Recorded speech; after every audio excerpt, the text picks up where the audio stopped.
lying there, 3 a.m., the weight of your head pressing into the pillow. That hum of the refrigerator downstairs, constant, and the anxiety, still there. You noticed it 3 hours ago when you couldn't sleep. Now you're watching it the way you're supposed to, being aware, observing without judgment. Except, you keep adjusting your awareness, softening it, because maybe you're gripping too tight. Maybe you're making it worse by watching so hard. So you relax. You let it be there. But you're still doing something, aren't you? Managing the space between you and it. There's you, the one noticing. And there's the anxiety, the thing being noticed. Two things. And the exhausting part isn't the anxiety anymore. It's you, the one monitoring, the one making sure you're relating to it correctly.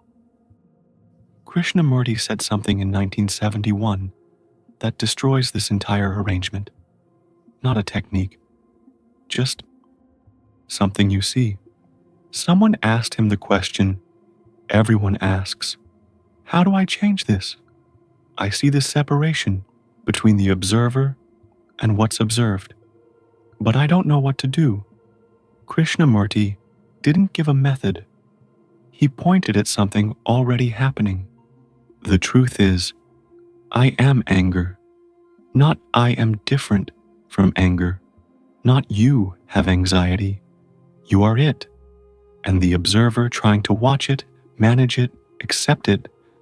That observer is doing something impossible, splitting water from wetness. He wasn't teaching observation. He was pointing at the one observing and asking, who is that? What's here when that question has no answer? You look at everything in your life as two things, you and the thing, you and your partner, you and your thoughts, you and the anxiety that woke you at 3 a.m. Always a gap, someone looking, something being looked at, and you've been taught this is awareness, this is consciousness, this is health. But Krishnamurti says something else. As long as there is the observer separate from the thing observed, there must be conflict. Not sometimes, always, because the observer isn't neutral. The observer is the entire past, every conclusion you've made about who you are, every time you were hurt and decided never again, every time you felt peace and decided I need more of that. All of it, standing in the present, looking at what's happening now, comparing, measuring, judging. You say, I'm anxious. Listen to that. I am anxious. Two things. The I, who is apparently clean, aware, trying, and the anxiety, which is the problem to be solved, as if they're separate, as if you could peel them apart, and the I would still be there, calm, watching the anxiety dissolve. But here's what Krishnamurti saw. The one watching the anxiety is anxious. The one trying to be calm is agitated. The watcher is the watched. This is where it gets claustrophobic. If there's no separation, then everything you do to fix yourself stops working. You can't analyze the problem because the analyzer is the problem. You can't watch your thoughts because the watcher is made of thoughts.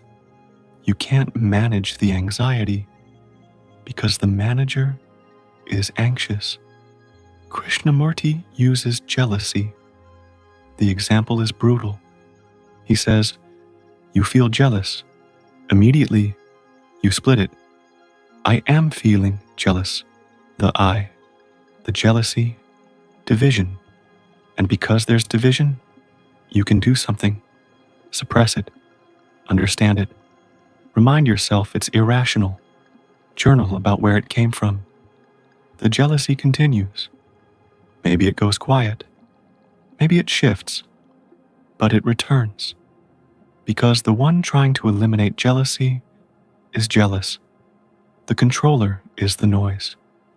When I realize I am different from my jealousy, I feel I can do something about it. And in the doing of it, there is conflict. All your tools, meditation, therapy, self-awareness, journaling, it's the observer trying to fix the observed. And the observer is the problem. Not because you're doing it wrong, but because the division itself is the conflict. Right now, if you're anxious, something in you is trying to not be anxious. If you're restless, something in you is trying to be still. That something, the trying part, isn't separate from the restlessness. It is the restlessness, wearing the mask of the solution. So, what happens when there's no division? Not as something you practice, not as an achievement, but as a fact you see. You're jealous. You don't have jealousy. There's no you separate from it. Krishnamurti says, if the observer is the observed, he is what he is. He is jealousy. And here's the impossible part. When there's no division, when there's no observer managing the observed, conflict stops. Not because you transcended it. You didn't heal it. You didn't understand it. Jealousy is conflict. The jealousy isn't a pure emotion contaminated by your resistance. The jealousy is the resistance. It's the observer reacting to the observed. It's the split itself. And when the split is seen, not fixed, not transcended, just seen, there's nothing left to sustain it. Krishnamurti says it plainly. When there is no conflict, there is no jealousy. Jealousy is conflict. This isn't a technique. You can't try to stop dividing yourself, because the one who tries is the division. All that happens, maybe in some moment, is this. You see that the observer and the observed were never two things, one movement. The effort to be calm is the agitation. The attempt to be aware is the distraction. The watching is the noise. And when that's seen, the conflict doesn't get resolved.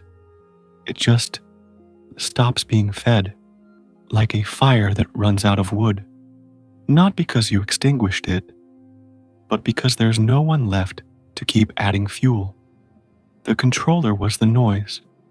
And when there's no controller, there's still sound, still sensation, still movement, but no one fighting it, no one trying to make it different.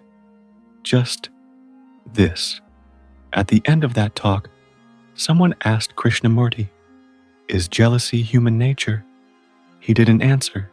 He asked something else. Is violence human nature? Is greed human nature? Because the question assumes there's a human, clean, separate, who either has these things or doesn't. But you are the violence when you're violent. There's no pure self underneath, waiting to be revealed. The entire search for peace, for enlightenment, for the end of suffering, might be the observer trying to observe itself into something better. And that might be the trap. Not that you're failing, but that the trying itself is the problem. The observer is the observed. The controller is the noise. And when that's seen, not believed, not practiced, just seen, you don't become peaceful. You stop being at war, because there's no one left to fight. No self to improve, no observer to perfect, just breath, just thought, just sensation, No one trying to make it different. I don't know if that's freedom, or maybe it's just the end of the war, and that's enough. We make these spaces for people tired of being improved. If something collapsed here, let us know in the comments. And if you're still here, maybe notice if there's someone watching, or if there's just this.